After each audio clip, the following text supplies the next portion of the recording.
Saya masih mendengarkan musik Ustadz dan agak susah untuk meninggalkan musik. Mohon penjelasannya kenapa sih musik itu haram? Bukankah banyak dai-dai syiar menggunakan musik dan lagu Ustadz? Tentunya Ibu, dalil kita bukan dai.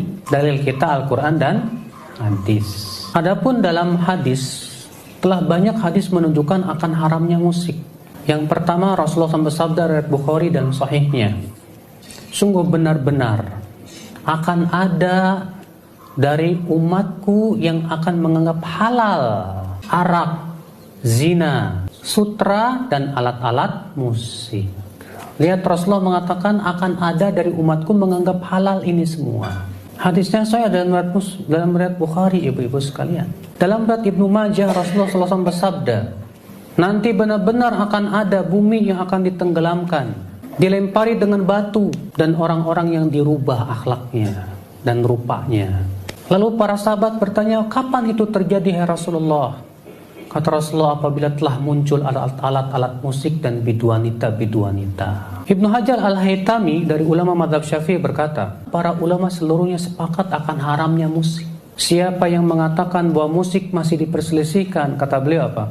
Sungguh ia telah bodoh dan mengikuti hawa nafsu. Karena sebetulnya betul kalau kita perhatikan, seluruh ulama dari kalangan sahabat, tabi'in, tabi'in, semua sepakat akan haramnya apa? Musik. Yang menghalalkan itu hanya Ibnu Hazm, dan Ibnu Hazm ini muncul setelah terjadinya ijma, sehingga pendapat Ibnu Hazm ini bertabrakan dengan ijma, dan setiap pendapat yang bertabrakan dengan ijma itu tertolak, ibu-ibu sekalian.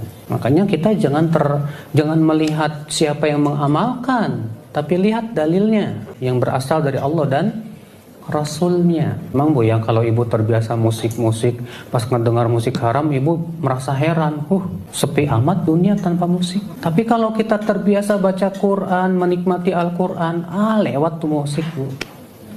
Kita akan lebih menikmati Al-Quran daripada mendengarkan apa? Musik.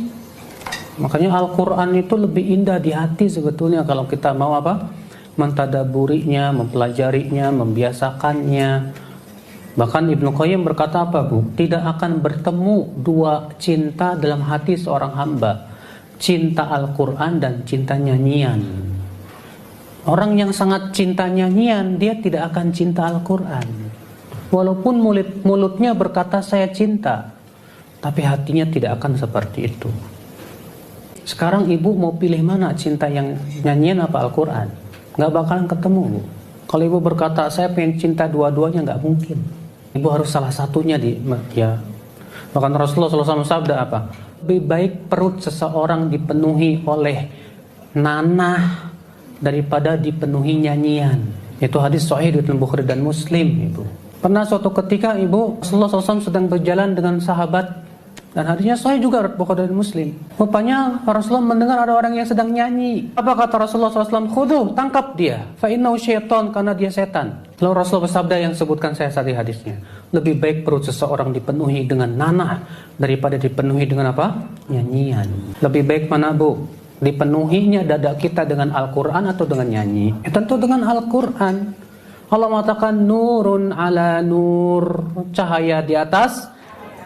Kata para ulama artinya cahaya iman ketika dimasukkan Al-Quran, hati yang beriman kepada Allah, ketika ia dimasukkan padanya Al-Quran, maka bertemulah dua cahaya, cahaya iman dan cahaya Al-Quran, maka bertambahlah cahaya di atas cahaya itu, ibu-ibu sekalian. Tapi coba kalau dada ibu ya penuhnya nyanyian, ya nggak ada manfaatnya juga. Maka dari itulah ibu, kita berusahalah semaksimal mungkin untuk menjadi para pencinta Al-Quran.